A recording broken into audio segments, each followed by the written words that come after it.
Assalamualaikum warahmatullahi wabarakatuh. Alhamdulillahirabbil alamin wa bihi nasta'inu ala umuri dunya waddin wassalatu wassalamu ala asyrafil anbiya wal mursalin wa ala alihi washabbihi ajmain. Amma ba'du. Saya di sini akan mempresentasikan kelompok 3. Saya Miftahul Ubaidillah dan rekan saya Isabel Jalita Putri. Makalah yang berjudul Manusia sebagai makhluk individu dan makhluk sosial. Di dalam diri manusia terdapat dua kepentingan, yaitu kepentingan individu dan kepentingan sosial. Kepentingan individu dasarkan manusia sebagai makhluk individu karena pribadi manusia sebagai makhluk sosial, kelompok yang ingin memenuhi kebutuhan bersama. Hakikat manusia sebagai makhluk individu. Manusia sebagai makhluk individu diartikan sebagai person atau perseseorangan atau sebagai diri pribadi, memiliki unsur jasmani dan rohani, unsur fisik dan psikis, juga unsur raga dan jiwa. Manusia juga memiliki keunikan tersendiri pada setiap insan. Dalam artian, setiap manusia itu diciptakan unik dan berbeda satu dengan yang lain. Berikut ini keunikan yang dimiliki manusia. A. Seperti manusia mempunyai kemampuan berpikir dan bertindak, serta memiliki perasaan dan kehendak yang ada pada diri masing-masing. Seperti contoh, orang yang berpacaran, mereka menjaga perasaan satu sama lain. Ya, itulah keunikan manusia. Yang B, setiap manusia memiliki kemampuan dan khas yang dapat mempengaruhi kualitas hidupnya, seperti pengetahuan dan sikap yang dimiliki. C, setiap manusia mempunyai budaya masing-masing dengan latar belakang dan lingkungannya.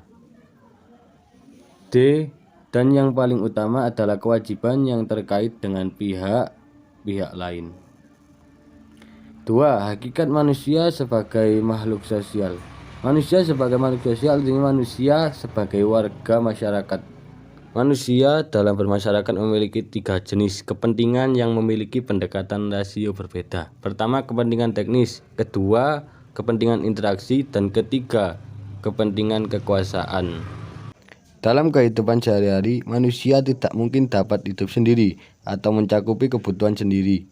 Meskipun dia mempunyai kedudukan dan kekayaan, dia selalu membutuhkan bantuan manusia lain. Setiap manusia cenderung untuk berkomunikasi, berinteraksi, dan bersosialisasi dengan manusia lainnya. Bahkan sejak lahir pun manusia sudah disebut sebagai makhluk sosial. Berikut faktor-faktor yang mendorong manusia secara individual. 1. Tekanan emosional. Kondisi psikologis itulah yang mempengaruhi manusia berinteraksi dengan orang lain, apakah sedang bahagia atau sebaliknya. 2. Harga diri yang rendah. Saat kondisi seseorang pada posisi direndahkan, maka ia cenderung akan membutuhkan kasih sayang dari pihak lain sebagai dukungan. 3. Isolasi sosial. Orang yang merasa terisolasi biasanya ia akan melakukan interaksi dengan orang yang sepaham dengannya dirinya.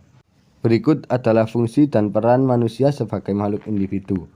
A. Menjaga dan mempertahankan harkat dan martabatnya. B. Agar hak-hak yang ia miliki bisa terpenuhi. C. Merealisasikan segenap potensi diri baik sisi jasmani maupun rohani. D. Memenuhi kebutuhan dan kepentingan diri demi kesejahteraan hidupnya. E. Peranan manusia sebagai makhluk sosial. Berikut fungsi dan peran manusia sebagai makhluk sosial. Manusia senantiasa bergantung dan berinteraksi dengan sesama manusia. 1. Teori transaksional, model pertukaran sosial. Menurut teori ini, hubungan antar manusia mengikuti kaidah transaksi. Jika merasa memperoleh keuntungan, maka hubungan itu pasti mulus. Tetapi jika merasa rugi, maka hubungan itu akan putus.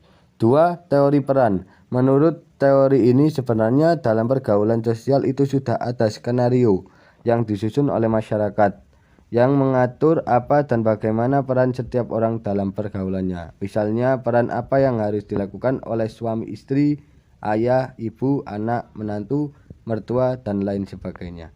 3. Teori permainan. Menurut teori ini, klasifikasi manusia itu hanya terbagi menjadi 3, yaitu anak-anak, orang dewasa, orang tua, anak-anak itu manja, belum mengerti tanggung jawab.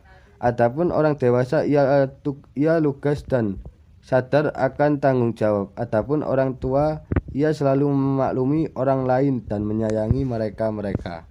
Kesimpulan yang dapat kita ambil dari presentasi hari ini yaitu manusia sebagai makhluk sosial tidak bisa hidup sendiri. Kita membutuhkan berinteraksi dengan orang lain agar terciptalah kekeluargaan dan keharmonisan dalam bermasyarakat. Untuk mencapai suatu hubungan yang harmonis, hendaknya seseorang mengurangi ego yang berasal dalam diri mereka, mulai menghargai dan menghormati sesama makhluk sosial. Sekian presentasi dari kelompok 3. Bila ada kesalahan atau kekurangan, mohon diberi masukan atau dibenarkan agar bisa mencapai kesempurnaan. Sekian. Wabillahi taufiq wal hidayah, waridho wal inayah. Wassalamualaikum warahmatullahi wabarakatuh.